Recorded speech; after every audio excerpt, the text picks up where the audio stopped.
It's time for another episode of Gospel Preaching Live, brought to you by the Kearney Church of Christ, which meets at 406 North Clark in Kearney, Missouri. Make plans to come out and visit the brethren, who look forward to seeing you. And now the host of Gospel Preaching Live, Richard Dodson. Welcome to Gospel Preaching Live. My name is Richard Dodson. I'm minister at the Kearney Church of Christ. Gospel Preaching Live comes to you every Sunday evening at 6 o'clock. That's a.m. in the Central Time. I'm sorry, p.m. in the Central Time. And the Thursday evenings at 7 p.m. as well. Unless I say something about it, we are Central Time. But if you ever have any questions about anything that we do, that you can always call or text the phone number that's given here, 816-686-9517. That's 816-686-9517. And you can also email me at gospelpreachinglive@gmail.com. That's gospelpreachinglive@gmail.com. Now, we are broadcast as well on Facebook and YouTube. And if you are watching and you want to leave a comment in the comment section, hey, go right ahead. Love to hear from you. And so you have all those means by which to get a hold of me and make comments. And so take advantage of that. All right, we are going to hear a lesson this evening about traditions. You know, traditions can be a fun thing. And pictures of a woman and her family. If you're watching on Facebook and YouTube, and of course on the radio, you cannot see this, but there's a picture on the screen of a woman. Let me bring this up and make myself smaller. And this woman is serving Thanksgiving, the meal to her family, and she's got a big plate covered. It's just turkey. And that's the way my family used to have it. My mom insisted on a turkey at the table. We couldn't break it into parts, but there had to be a turkey, and we all enjoyed turkey. I like turkey. I'll eat turkey more than just at Thanksgiving. I mean, I grab some turkey every once in a while. It's a good cheap meat, and I think it tastes good. But needless to say, there are those who have turkey because it's a tradition in this country to have turkey at Thanksgiving. I know people who don't like turkey, but on Thanksgiving, they have to have it because of tradition. You know, and every time I say that word tradition, I can't help but think of the Fiddler on the Roof, the musical. If you remember that song, the man was upset because his daughters wanted to marry whom they chose, and they weren't set up marriages. And of course, he was always relying upon tradition. You can't break tradition. And traditions can be a strong thing. The problem with traditions is sometimes they become so strong, they become doctrine. And when they become doctrine to us, they have stepped over the line. And we're going to talk about that this evening. Traditions, though, can be fun. They can be just fine and dandy. I mean, like right now, as I'm preaching, their basketball, March Madness basketball tournaments going on in the United States. My son and I have a tradition of watching that and basketball, all kinds of basketball in March, and it's something that we both enjoy. So there's all kinds of traditions, as you may well be aware of. But again, when it crosses the line and we start binding these on other people in our religious life, that's when it becomes a problem. And that's what we're going to address this evening. Now, the word tradition is used in the good sense in the New Testament. 2 Thessalonians 2:15, Paul said, "So then, brothers, stand firm and hold to the traditions that you were taught by us, either by our spoken word or by our letter." And so what he's talking about an inspired command. These are the things that they were teaching. And so they was either spoken to them or they received a letter from them. And of course, those letters have been collected and they were put together in a epistle. And we know it as the New Testament. So we can also hold to those traditions. And those are traditions that we want to hold on to. You know, there shouldn't be any difference if the Apostle Paul came to the church at Kearney and worshiped with us. He shouldn't see any difference at all between our practice and the practice they were doing in the first century.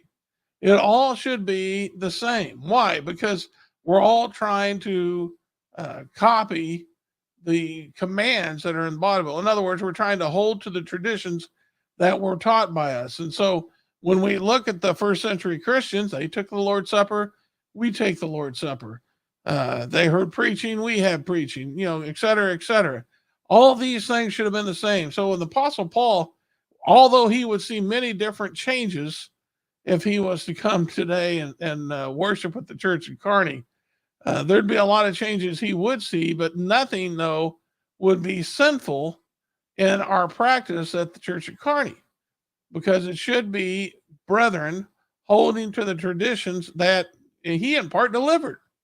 And so that's a good thing. We also see it in 1 Corinthians chapter 11 and verse 1 and 2. Be imitators of me, Paul said, as I am of Christ. Now I commend you because you remember me in everything and maintain the traditions even as I delivered them to you. And so we see then there in 1 Corinthians 11, it's very interesting that this is even in this chapter, because he's dealing with the Lord's Supper a little bit later.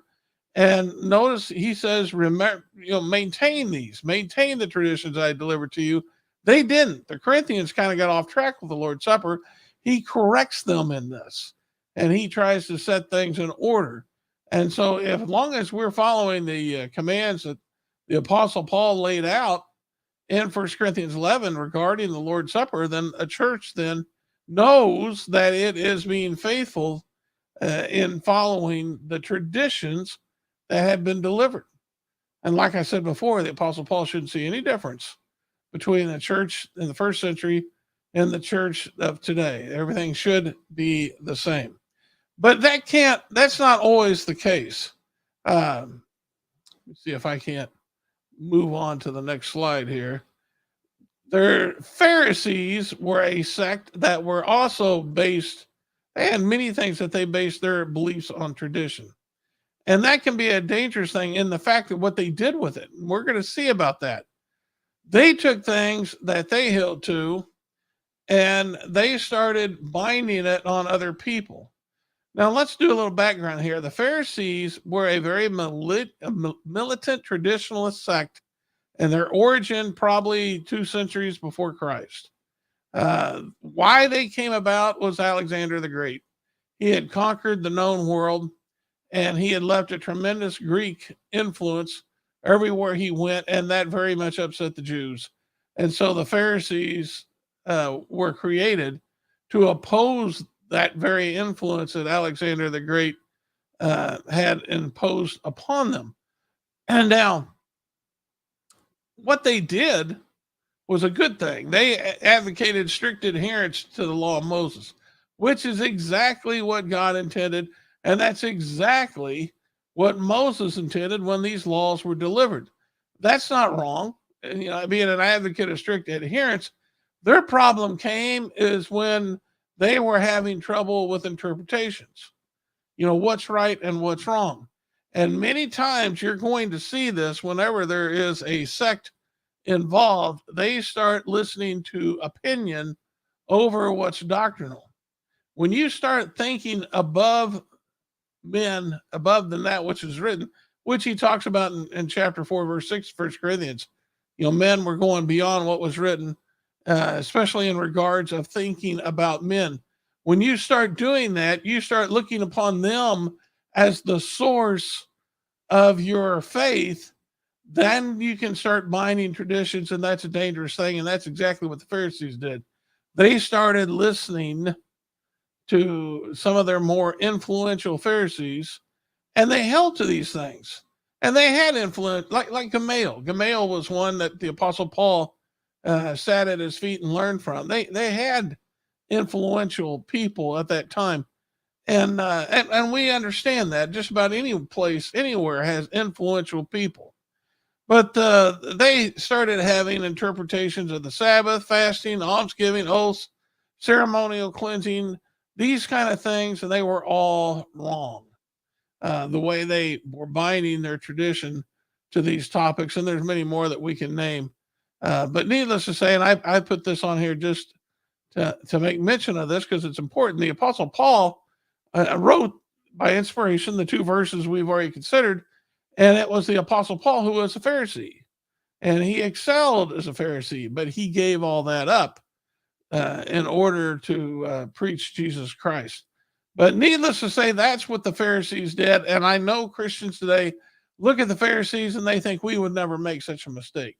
Really? I can tell you right now that I have seen many Christians make the same mistake the Pharisees did, and in so doing, become like them.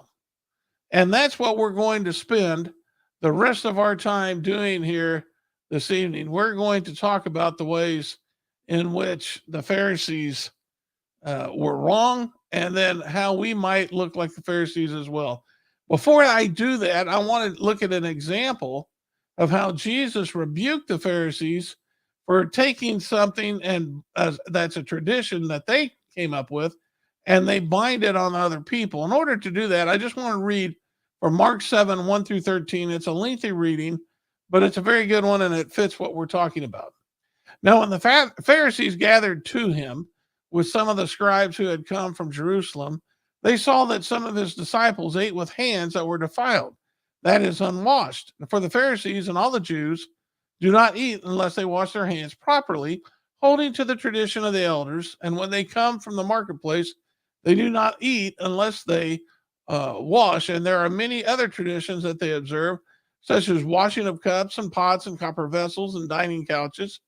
And the Pharisees and scribes asked him, being Jesus, why do your disciples not walk according to the tradition of the elders, but eat with defiled hands? And he said to them, that's Jesus, well did Isaiah prophesy of you hypocrites, as it is written, these people honors me with their lips, but their heart is far from me.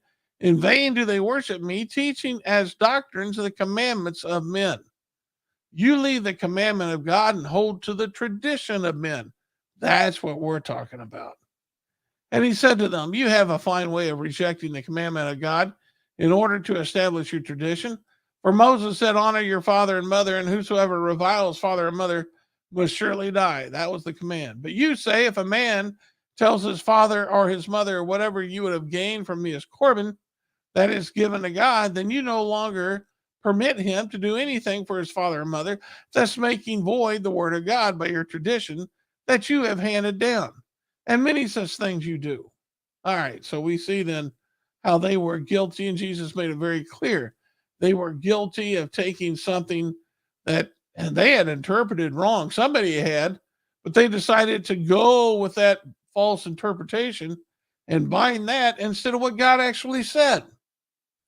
Now, I said earlier in the lesson, we can be guilty of doing the same thing today. And again, that's what we're going to spend our time doing this evening. We're going to talk about how we can be guilty of doing the same thing. And so there's 3 points I want to talk about. But the first one, when I'm talking about binding our traditions, is emphasizing works without love. There are many people, many Christians, who believe works are very, very important. And they are, and they're right in so doing. But however, what do they do when someone misses the mark? In other words, they don't do what they're supposed to be doing according to the Bible. Is there love involved in that? Is there love involved in the work that they're doing? Well, it doesn't always happen that way. The church at Ephesus in Revelation chapter 2, verse 1 through 4, had a problem with love and their works. Notice what he says to the angel of the church in Ephesus. The words of him who holds the 7 stars in his right hand, who walks among the 7 golden lampstands. I know your works, your toil, and your patient endurance, and how you cannot bear with those who are evil, but have tested those who call themselves apostles and are not, and found them to be false. I know you are enduring patiently and bearing up for my name's sake, and you have not grown weary. But I have this against you. You have abandoned the love you had at first. And so this goes along with 1 Corinthians, what 1 Corinthians 13 says about love. If you don't have love, it doesn't matter what you're doing. You're just like a tingling cymbal. It's meaningless. You have to couple love with works. But sometimes you can do everything you're supposed to be doing. As that's what they did here in Ephesus. They were doing everything they were supposed to be doing, but the motive was gone. That first love, the love that they had, it was gone. And when that's gone, it doesn't matter what you're doing. Love has to be coupled with works in order for it to succeed in what you want it to succeed in, being pleasing to God. You cannot have works and please God, and you can't just have love and please God. You have to have love and works in order to be pleasing to God. They go hand in hand. Now, let me give you an example. Let's say a brother misses the mark, and that's a bad thing. But according to Galatians 6 and various other chapters, passages, brethren have a responsibility to help put him back on the straight and narrow. And there are those who take that command seriously, but do they do so the way the scriptures teach, or do they do it the way they think they need to do it? You know, I know some preachers who like to just get up in the pulpit and romp and stomp. And then they say, well, boy, I told them I did everything I was supposed to do. I romped and stomped, did everything I was supposed to do. Well, let's look at Galatians 6, 1 and 2 and notice what it says. If anyone is caught in any transgression, you who are spiritual should restore him in a spirit of gentleness. Keep watch over yourself, lest you too be tempted. Bear one another's burdens, and so fulfill the law of Christ. So that's the way we're supposed to restore someone. We're supposed to do it with gentleness. And we keep a watch on ourselves, lest we be tempted. In other words, we see a brother whom we love and we want him restored. And so we want to go to him in love and try to bring him back. We don't make some coy remark while you're having a conversation in the church building. And what do I mean by that? There are those who feel like it's their responsibility to slip in the fact that you've done something wrong. Two brethren are talking at church after services, and a sister may be talking to them, and then she just, I say it's coy because it is coy. She just slips in, you know, how, well, we're not supposed to miss services like you did last week. I didn't see you here. Now, see, that's putting somebody on the spot, and that's not the correct way to do it. You're supposed to go to them and talk to them in gentleness. And so that's not a good way. And then there are those who try to restore somebody by browbeating them. And that's not good either. You shouldn't try to make that brother feel like you are better than him. That's not doing it with love. And so you may be trying to restore a brother, but again, if you're not doing it correctly, then you're wrong. And if you adopt this tradition that you may have always done, or maybe that's the way brethren do it where you're from, if pretty soon, you know, people think, well, that's just the right way to do it.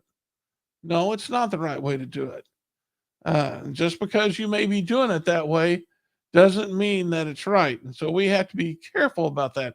2 Peter chapter 1, verse 5 through 7 says, for this very reason, make every effort to supplement your faith with virtue, and virtue with knowledge, knowledge with self-control, self-control with steadfastness, steadfastness with godliness, godliness with brotherly affection, and brotherly affection with love. You see, we have to do that. We have to, when we're supplementing our faith, we're talking about belief and works. And so those two things go hand in hand in our faith, but it has to have love. And so love has to be behind that. When we start trying to obey works and not have love, we've crossed the line. And even though we can go to our brethren and say, hey, see, I obeyed, I did exactly what the Lord said to do. If we don't have love, then we've done it the wrong way. And we're taking something that could become a tradition and making something wrong. How about binding expedience? You know, expedience is something I preached on about a month ago. Expedience is just a means to fulfill a command. Expedience is never a command in and of itself. I use the Great Commission, I think, to explain expedience. Matthew 28, when Jesus told his disciples to go unto all the world, he did not specify how to go. And we understand that when he specifies how to do something, like he did in 1 Corinthians 11 with the Lord's Supper, we have to follow what's specified. We can't go beyond that. But when he gives us a general command, then we understand we can use various means to help fulfill that. And one such mean was the disciples going into all the world. He did not specify how they were to go. And so because of that, some went by foot, some went by ship. The Ethiopian eunuch actually entered a chariot with Philip in Acts chapter 8. And so we understand there's different means of going. And that's what an expedience is. An expedience is just a means to fulfill a command, but in no means can it ever offend a brother. And that's what we have to be careful of, because sometimes churches decide on an expedient way of doing something, and then if it offends someone, they don't want to change. And that can be biting a tradition. Jesus said in Matthew chapter 18 and verse 6, whoever causes one of these little ones who believe in me to sin, it would be better for him to have a great millstone fastened around his neck and to be drowned into the depth of the sea. That is something Jesus doesn't want. He doesn't want us to be a stumbling block to anyone of the faith. He wants us to make sure we help people, edify people, build people up. We don't put a stumbling block in front of them. However, when we get to Romans chapter 14, we find out that man has a right to eat what he wants to eat. We see that with Peter in 1 Corinthians Acts chapter 10 in the story of Cornelius. You can choose to eat what you want, whatever you find to use as an expedience to nourish your body. And so you may want a hamburger, you may want fish, you may want salad. Doesn't matter what you choose, but that's up to you. But now, not everyone feels like they have that right. They may be coming from, and this is in their case, in their day, they may be coming with a background where meats offered to idols was sin if they ate it. And so Romans 14 is making it very clear we should not use our liberty or our expedience, you might say, in choosing what we want to eat to cause someone else to stumble. He says in verse 20, the faith that you have, keep between yourself and God. Blessed is the one who has no reason to pass judgment on himself or what he approves. But whoever has doubts is condemned if he eats, because the eating is not from faith. For whatever does not proceed from faith is sin. So if this brother doubted, let's say it's a hamburger and that meat had been offered to idols, and he wasn't so sure he had authority from the Lord to eat it, but you're with him and you order that hamburger and you're like, here, eat this hamburger, and you give it to him and he feels compelled to eat it because he's with you and you gave it to him, and you cause him to sin because he doesn't know if he has the right to eat that or not. And so you violated his conscience, even though for you it was just an expedience. It was perfectly right for you to choose that to nourish your body. You had that right, but you used that in such a way to cause someone else to sin. And that can happen today as well in many ways. I knew of a church one time that had a kitchen, and there were some brethren in the area that would not worship with them. And they met with them. They asked to meet with them. They went over and they met with those brethren. And they said, what's the problem? They said, well, you got a kitchen and we don't feel like that's right. And so those brethren got together and they're like, look, if that's the only thing they got a problem with, let's just get rid of the kitchen.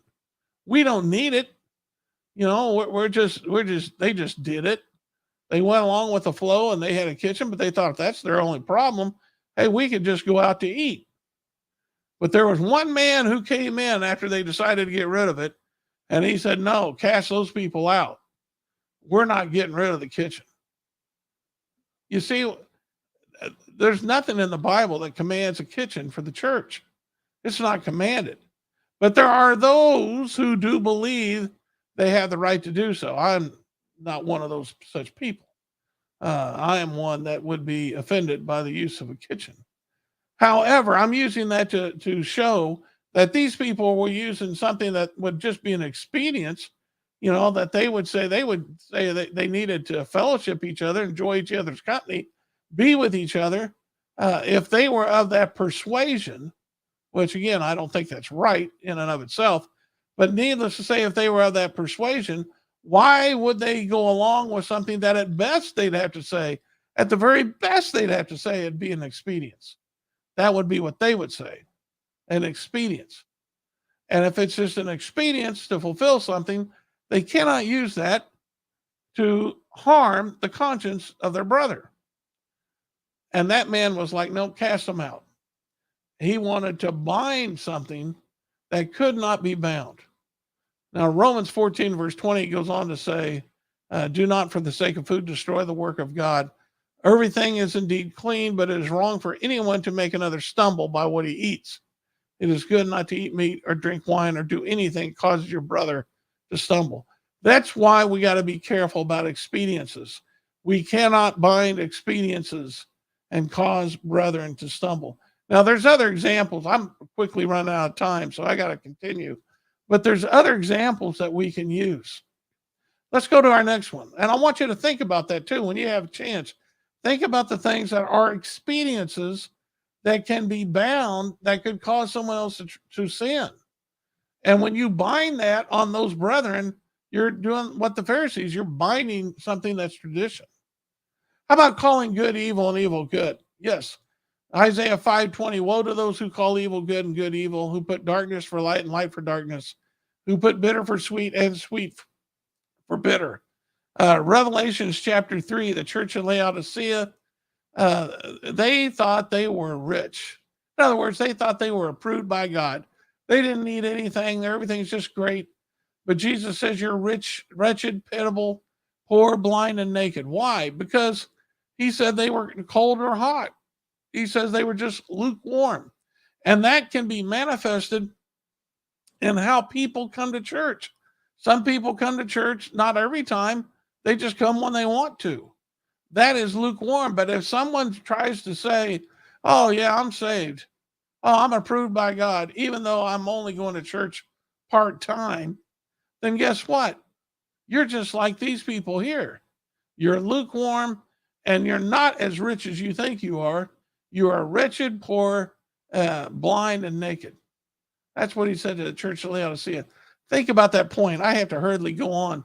Revelation chapter 2 and verse 14 through 16. Some churches don't want to contend for the faith. So they don't want to stand up against false doctrine. But notice what he said to the church in Pergamum. I have a few things against you. You have some there who hold the teaching of Balaam, who taught Balak to put a stumbling block before the sons of Israel, so that they might eat food sacrificed to idols and practice sexual immorality. So also you have some who hold the teaching of the Nicolaitans. Therefore repent. What's he telling the church there to do? He says you're going to have to stand up against those in your number who are teaching falsely. But yet today there are those who say, well, that's just their opinion. That's not what he told the church of Pergamum. He told them that you need to repent, that you need to start standing up against these people. They hadn't been doing that. And when we start putting this type of emphasis on fellowshipping error, then we are exactly acting as the Pharisees. We're taking something that's tradition and making it law. And that could be the wrong thing to do. All right, that's your lesson this evening. We have to be careful. And I want you to think about these 3 points because it goes far more. I could say so much more about this. We can bind our traditions. We can do that very thing like the Pharisees.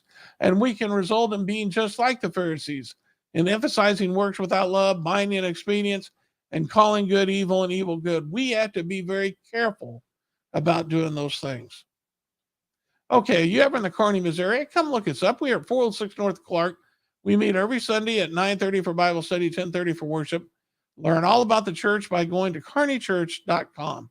If you like this and you want to hear more lessons like it, you can go to KPGZ 102.7 FM every Sunday morning at 7 a.m. And you can also, if you download their app, it makes it easier, but you can stream it on their mobile device. You can stream it off their app. There's other ways to stream it as well. But you can listen on the radio if you're in and around Kearney. outside of Kearney, just stream it and you can hear these kind of lessons.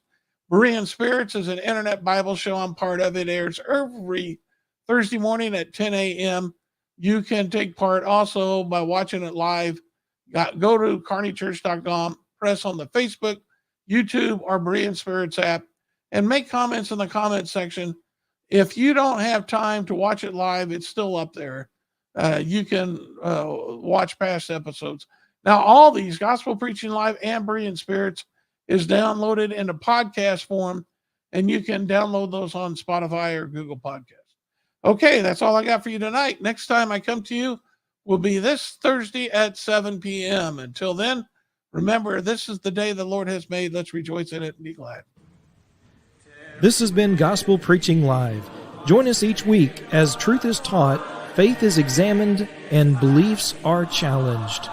Be sure and hit the like button so you can be notified of future episodes. And to watch past episodes, go to our website, kearneychurch.com. This has been a work of the Kearney Church of Christ.